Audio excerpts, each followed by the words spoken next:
राखाडी कोंबडा असतो जंगल, तो म्हणला तरी तुम्ही या जंगलामध्ये फिरलात ना, हा आवाज तुम्हाला आल्याशिवाय तुम्हाला जंगल बघल्याशिवाय मजाच येणार नाही. सकाळ सकाळ तुझा आवाज काढतो मी म्हणलं कुठले बघ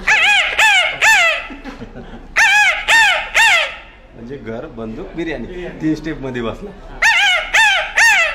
अशा पद्धतीने हा रान कोंबडा आहे. अच्छा. आणि त्यानंतर म्हणलं तर पोपट असं बोलतो. म्हणजे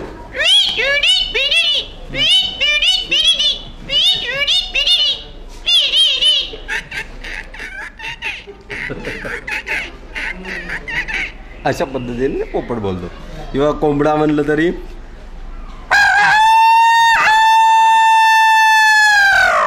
त्याची कोंबडी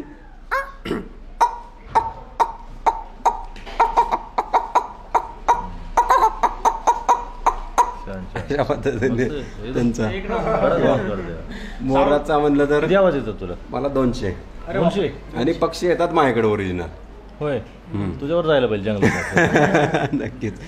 माझ्याकडे चितळ येतात, हरिण येतात, किंवा सगळे प्राणी पक्षी माझ्याकडे येतात आवाज काढल्यावर. अच्छा. चितळ जरी ओरडलं ना,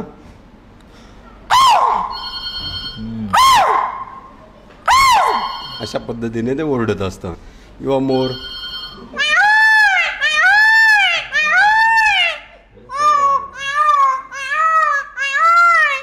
अशा पद्धतीने, किंवा कोकिळा.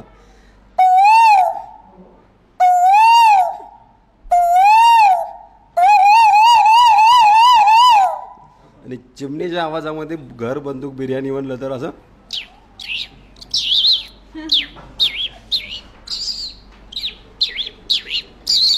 अशा पद्धतीने ती म्हणेल. घर बंदूक जाऊन तुला भारी आवाज काढतो. चिमण्या घर बंदूक म्हणायला लागलं मग अवघड व्हायचं. तर सगळ्यांनी नक्कीच 7 एप्रिलला घरबंदूक बिर्याणी हा चित्रपटगृहात जाऊन बघावा. कारण ट्रेलर बघितला का? बघितला ना, खूप आवडतो. मी सरांचा आणि तुमचा सगळ्यांचा फॅन आहे. मी किती दिवसापासून तुम्हाला फॉलो करतो आणि प्रत्येक आवाजांबद्दल किंवा निसर्गाबद्दल माझा एकच मेसेज असतो की सर जसे निसर्गाबद्दल काम करतात तसे तुम्ही पण निसर्गाबद्दल आणि त्यांना जागरूक करण्यासाठी आपण हे काम करूयात. आणि चांगल्या पद्धतीने निसर्ग वाचवला तर नक्की आपलं जीवन सुदृढ राहील. हाच माझा मेसेज मी इथं दररोज देत असतो. प्रत्येक आवाज, मच्छर म्हणलं तरी आवाज असतो माझ्याकडं.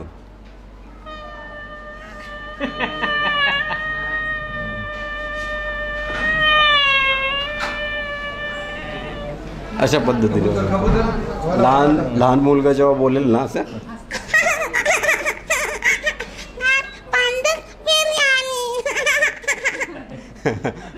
भारी कलाकार आहे. अशा पद्धतीने त्यांच्या. तुला कसं काय आवड लागली त्याची? हा, ही आवड कशी लागली तुला? घर बंदूक बिर्याणी 7 एप्रिलला थिएटर मध्ये बघा. असं लहान मुलाच्या आवाजाचा घर बंदूक बिर्याणी 7 एप्रिलला नक्की चित्रपटगृहात बघायला विसरू नका. अशा पद्धती.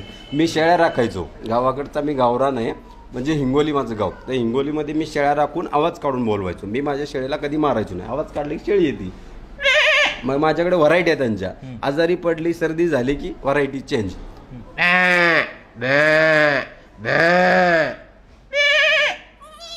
पिल्लू.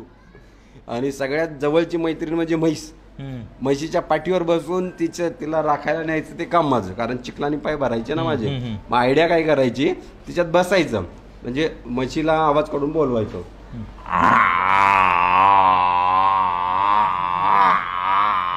म्हैशी येणार. त्याचा अर्थ काय पलीकडे जायचं. आणि रेड्याचा आवाज काढला की अजून जास्त येतात. बस. म्हशी जास्त बोलतात पण रेडे कमी बोलतात. बस एवढंच. अशा पद्धतीने हे आवाजांची म्हणजे मी शिकत गेलो. आणि सरांचा संपर्क आता भरपूर दिवस झाले, 10 वर्षाच्या वरती गेलं. आम्ही कंटिन्यूस सरांसोबत असतो. आता तुमच्याही सोबत. आणि आपल्या चित्रपटाला सगळ्यांनी बघावं, तरुण पिढीने बघावं. आणि त्यातली जी एनर्जी आहे, डान्स मी कंटिन्यू बघत असतो. आहा हेरो, त्या पद्धतीने माझ्याही मनात तो डान्स मी करत असतो. मनातल्या मनात खूप चांगलं. हे पक्ष्यांचे आवाज काढतो ना, स्वतःला मी इमॅजिन करतो की मी तो कोंबडा आहे, मी तो पक्षी आहे, मी ते आहे सगळं काय. म्हणून तेवढ्या चांगल्या पद्धतीने आवाज काढतो मी. खूप सदिच्छा तुला. भारी कलाकार. तुला माहिती होतं का? नाही सर आता माहिती झालं. तुम्ही इकडचे ना दोघं पण. नाही मी 100 किलोमीटर दूर राहतो. अच्छा हिंगोली आणि तुझं अंतर आहे. हा पण बरं झालं दोघं ओळख झाली. नक्कीच मी पुढच्या वेळेस अजून या जंगलातले वाघांचे आवाज यांचे आवाज मी आपण जरा करू की बसून परत ऐकू खतरनाक आवाज काढतो. एकदम भारी. थँक्यू. मस्त तुला खूप सारी इच्छा. थँक्यू स्ट्रॉंग आहे. Thank you thank you. प्रत्येक चेन जरी असेल ना असे चेन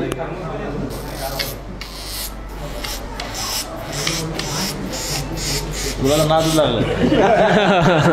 साऊंड इफेक्ट म्हणून यांचा यूज करू शकता मूवी मध्ये एडिटिंग साठी. छान छान.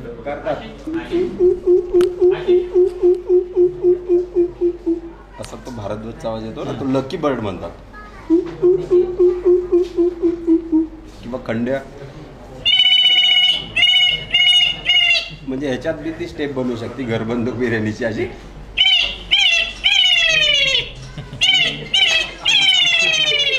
कारण जस्ट बनवली. छान छान छान छान मस्त मस्त. बरं तर थँक्यू. तुम्ही पाहिल्याच असाल आवाजांचा कलाकार म्हणजे किती 200 आवाज राईट. 200 पेक्षा जास्त आवाज काढता येते दादाला. आणि भाऊ इथलेच तुम्ही इथलेच. ओके. अवेअरनेस साठी मी आहे. हां. पक्षी प्राणी वाचवा आणि जंगल वाचवा याच्यासाठी मी काम करत असतो कंटिन्यू.